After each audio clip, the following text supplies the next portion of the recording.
Now, my friend Diana knows I like a bit of 60s or just post war CIA spookery, and she threw me this book called Chaos: Charles Manson, the CIA, and the Secret History of the 60s by Tom O'Neill with Dan uh, Piepenbring. Piepenbring. And I think this is one of those books that probably Joe Rogan loves. I think I think if someone connected with this book might have been on his show or something like that. I read Helter Skelter a couple times when I was in my 20s. Once right before I did acid with my girlfriend, and we were listening to Monster Magnet's Super Judge album, and every time I closed my eyes, I would see Charles Manson singing the lyrics to all these Monster Magnet songs. I don't know if I recommend it for the average person. Probably not, but anyway, there's this link with the Manson family and Dennis Wilson of the Beach Boys that I was made aware of, not just from reading Helter Skelter, but from Dana Gould's podcast. Obviously, I reference that from time to time. It's a huge influence on me. His pre-recorded historical Hollywood, weirdo bits that he does were a big influence on me wanting to do this whole endeavor, actually. So, because I don't have famous or interesting people in entertainment to interview, which is what he does for the whole rest of most of his podcast time. And this book explores a lot of different angles on the Manson murders and the subsequent trial. And evidently, I haven't read the book. I just kind of wanted to pick out this sort of Beach Boys connection chunk here. Evidently, this book is a attempt to poke some serious holes in Vincent Bugliosi, the prosecuting attorney in the case, in his stories and his account of how things went down. So there's a part here where he mentions a person by the name of, Melcher. Terry Melcher. The author claims that this is the clearest link between Manson and the Hollywood elite. He was a music industry bigwig, and he promised Manson a record deal only to renege on it. The official story was that Manson, reeling from the rejection, wanted to instill fear in Melcher, so he chose Melcher's old house on Cielo Drive as the site for the first night of murders. He knew that Melcher didn't live there anymore. He just wanted to give the guy a good scare. So, obviously, if you know the Manson story, that's not the whole motivation, according to Charlie. There was many other elements to the plan and what he wanted to accomplish with it. If you take Charles Manson at his word, which you probably shouldn't because he's a liar and a criminal. But who knows? I'm excited to read the rest of the book and kind of see if there's an idea there that, like, look, what Charlie said after he was arrested is all made up bullshit. This was really just about throwing a scare into this guy from, the record business that rejected him. I don't know. That's kind of a ways to pretty far for me to go. Anyhow, in this section of the chapter titled "The Golden Penetrators," there's a subheading: "I live with 17 girls," in quotes. It says, "The story of Manson and Melcher starts with Dennis Wilson. By the summer of 1968, Wilson, then 23, had reached an impasse. He'd become world famous as the drummer for the Beach Boys, helmed by his brother Brian. Now the band was in decline, edged out by more subversive acts." Oh, God, ain't that the truth? What a rough time that must have been for those guys. I mean, professionally, what do you do? I mean, you're like America's sweethearts, but then I've said similar things about, like, the Hollywood rock phase in rock and roll music. Your chosen fan base has aged out of the lifestyle. It's not going to last forever. I mean, teenagers in the late 60s, by and large, that were into rock and roll were probably not content with these, like, really happy, pleasant songs about drag racing and, smiling at girls and going surfing and stuff anymore. So let's see. It says there are, his wife Carol had recently divorced him for the second time. She wrote in court filings that he had a violent temper, inflicting severe bodily injury on her during his, quote, rampages. So they have 2 young children. Dennis decides to Rusticate? That's a word I've never read before. As a bachelor, he moved into a lavish Spanish-style mansion in the Pacific Palisades, once a hunting lodge owned by the humorist Will Rogers. The home boasted 31 rooms and a swimming pool in the shape of California. He redecorated in the spirit of the times, zebra print carpet, abundant bunk beds, and hosted decadent parties, hoping to have as much sex as possible. Old Dennis is out there. He's out on the market. He's looking for strange.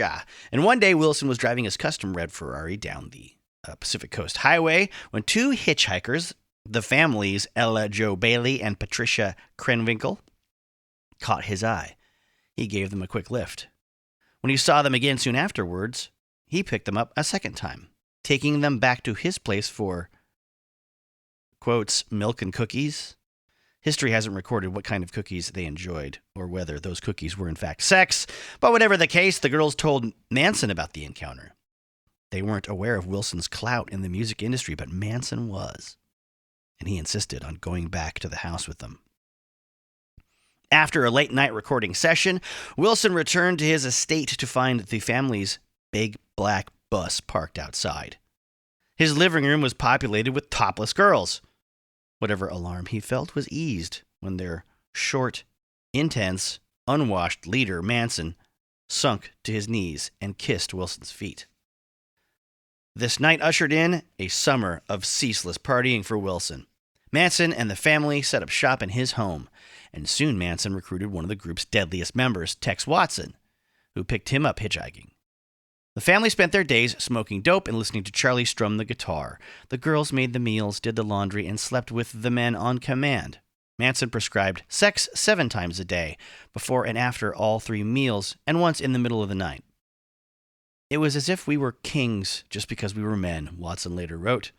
Soon Wilson was bragging so much that he landed a headline in Record Mirror, quote, "I live with 17 girls." Talking to Britain's Rave magazine, Wilson offered disjointed remarks about his new friend, whom he called the Wizard. "I was only frightened as a child because I didn't understand the fear," he said. "Sometimes the Wizard frightens me. The Wizard is Charles Manson, who is a friend of mine, who thinks he is God and the devil. He sings, plays, writes poetry, and may be another artist for Brother Records, the Beach Boys label." This last bit excited Manson, who was desperate to leverage his connection with Wilson into a music career. The two co-wrote a song, "Cease to Exist," whose lyrics claim that submission is a gift. Later that year, the Beach Boys recorded it as a B-side, changing the title, finessing the lyrics, and dropping Manson's songwriting credit. Ooh, bad idea. Let it go, guys. Let the song, leave it with Charlie. Don't, for crying out loud. You don't take his song and cut him out. Good Lord. A snub that fueled his anger toward the establishment. Manson fraternized with some of the biggest names in music. Neil Young remembered meeting him with the girls at Wilson's place. "A lot of pretty well-known musicians around L.A. knew Manson," Young later said, though they probably deny it now. Among these was Terry Melcher. He and Wilson had pledged allegiance to the Golden Penetrators, a horny triumvirate they'd formed with their friend Greg Jacobson. The Penetrators, who had painted a car gold to celebrate themselves, aimed to sleep with as many women as they could. Wilson's ex-wife referred to them as roving cocksmen. Obviously then, Melcher would want to rove over to Wilson's house. It was full of promiscuous young women. Sometimes, in that summer of '68, one of Wilson's marathon parties, he crossed paths with Manson for the first time. After another such party, Melcher rode back to Cielo Drive with Wilson, and Manson came along in the back seat. As Melcher later testified, Manson got a good look at the house from the driveway. When the end of summer came, things went south with Wilson, who'd finally grown tired of footing the bill for the endless party, upwards of $100,000 in food, clothes, car repairs, plus gonorrhea treatments. According to Bugliosi, Wilson was too frightened of Manson to throw him out. Instead, he simply up and left in the middle of the night, leaving the messy business of eviction to his landlord. But it must have been more complicated than that. Wilson gave 3 interviews in which he raved about Manson and the girls. And all of those interviews date to the winter and summer of 1969, nearly a year after he and the family had supposedly parted ways. Why would Wilson brag about his connections to a man he just schemed to escape? The only sure fact is that Manson and his group decamped to the Spahn Ranch in late August 1968. Wilson moved into a Malibu beach house with Greg Jacobson, who had recently also split up from his marriage. Having drifted from Wilson, his best shot at a record deal, Manson knew he had to hitch his wagon to Terry Melcher's star. As his chances at fame dwindled, his mood darkened. He became obsessed with the Beatles' White Album, released in late November 1968, and started to preach about the prophecies of a race war embedded in its lyrics. Things only got worse in the winter of '69, when he arranged for Melcher to come out and hear his music. Manson prepared meticulously for the prospective meeting, but Melcher stood him up. On March 23, a desperate Manson went searching for Melcher, thinking he'd goad the producer into a record deal. He found his way back to the house at Cielo Drive, having remembered that Melcher lived there. Instead, Sharon Tate's personal photographer, Shahrukh Hatami, hopefully I'm somewhat close, intercepted him. Hatami had never heard of a Terry Melcher. He told Manson to go to the guest house and ask the owner of the property, Rudolph Altobelli, who explained currently that Melcher no longer lived there and hadn't left a forwarding address. Manson prevailed on Greg Jacobson, still a friend and still a fan of the girls, to book another session with Melcher. This time it worked. That May, Melcher made the winding drive to the Spahn Ranch and auditioned Manson in person, visiting twice over 4 days. Manson had rounded out a dozen or so of his best songs with backup singing from the girls. Oh, God. Oh, imagine. Performing up in a gully in the woods, the girls sprawled on the ground and gazed up at their leader, who sat astride a rock with his guitar. I wasn't too impressed by the songs, Melcher would later testify. I was impressed by the whole scene, by Charlie's strength and his obvious leadership. As a courtesy, the producer complimented Manson, saying that one or two of his songs were nice. He had no intention of offering a recording contract, but he saw how the family's rustic, cultish lifestyle would lend itself to a TV documentary. Melcher suggested that his friend Mike Deasy, whose van was outfitted to make field recordings, come out to the ranch and capture another performance. Before Melcher could get out of there, a foreman at the ranch came stumbling out of a pickup truck, drunk and belligerent. He was dressed like a cowboy, fingering a holstered gun, the same one that would later be used in the Tate murders. Manson stepped up to him and shouted, "Don't draw on me, motherfucker!" socking him in the gut, taking his gun, and continuing to pummel him. It spooked Melcher. Here was a peace and love cult with naked girls roaming the old Western sets, and yet the constant threat of violence loomed over the place. It needed to be documented in all its oddity.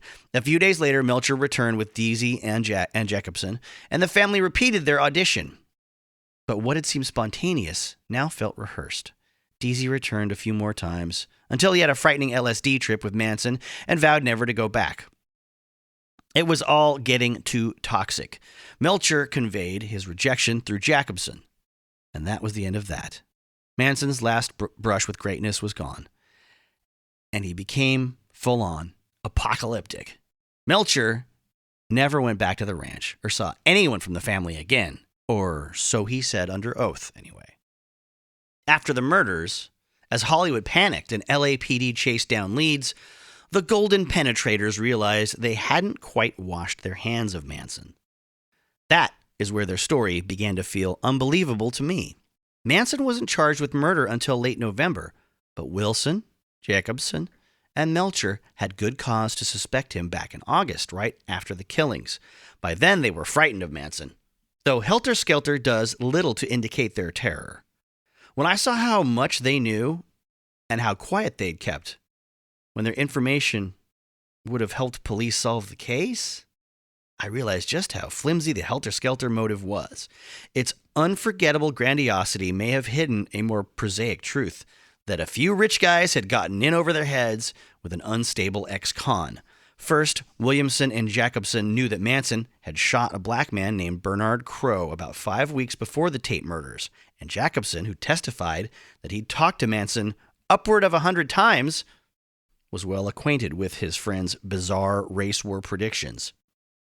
Manson warned that them whiteys in the affluent homes of Bel Air would be cut up and dismembered, and that the murderers would smear the victims' blood on the walls, scatter their limbs, and hang them from the ceiling. And yet, when a group of affluent whites really was cut up, Sharon Tate was hanging from the ceiling of her home in Bel Air, but Jacobson apparently didn't make the connection. Nor did it occur to him in mid-August when he witnessed Manson's violence firsthand. Manson broke into Jacobson's home in the middle of the night, shook him awake, and produced a bullet. "Tell Dennis there are more where this came from," he said. On the witness stand, Jacobson compared Manson that night to a caged bobcat. The electricity was almost pouring out of him. His hair was on end. His eyes were wild. A few days later, Manson had shown up at Wilson's house, too, demanding $1,500. When Wilson refused to give him the money, Manson threatened him. "Don't be surprised if you never see your kid again." After Manson's arrest, Wilson fell into a deep depression, spurring his problems with drugs and alcohol. Later, he told the Beach Boys' authorized biographer David Leaf, David Leaf wrote a Beach Boys book. Heck yeah, I gotta buy that. I know why Charles Manson did what he did. Someday I'll tell the world. I'll write a book and explain why he did it. He never got the chance. In 1983, 3 weeks after his 39th birthday, an acutely drunk Wilson dove from the deck of his boat into the chilly waters of Marina del Rey and accidentally drowned. Within days, a rock journalist wrote in the San Francisco Chronicle about a jarring exchange he had had with Wilson. "Me and Charlie, we founded the family," Dennis had said, apropos of nothing. The Golden Penetrators then had an abundance of reasons to accuse Manson of the Tate LaBianca murders immediately. They believed he'd shot someone dead. He'd threatened 2 of them with violence. They knew he stockpiled guns and knives at the ranch, and the slaughter at Melcher's old house was exactly the kind he'd predicted, going down to the most chilling detail. Shouldn't they have connected the dots? Was it possible there was a conspiracy of silence among them? Maha! Interesting stuff. I like it. I'm going to read the rest of this book. Someday, I'm not doing more research on like Richie Valens and oh God, so many other things happening right now, and Guns N' Roses still. Anyways, there we go. There's your Charles Manson Beach Boys. A moment for the day. Thank you.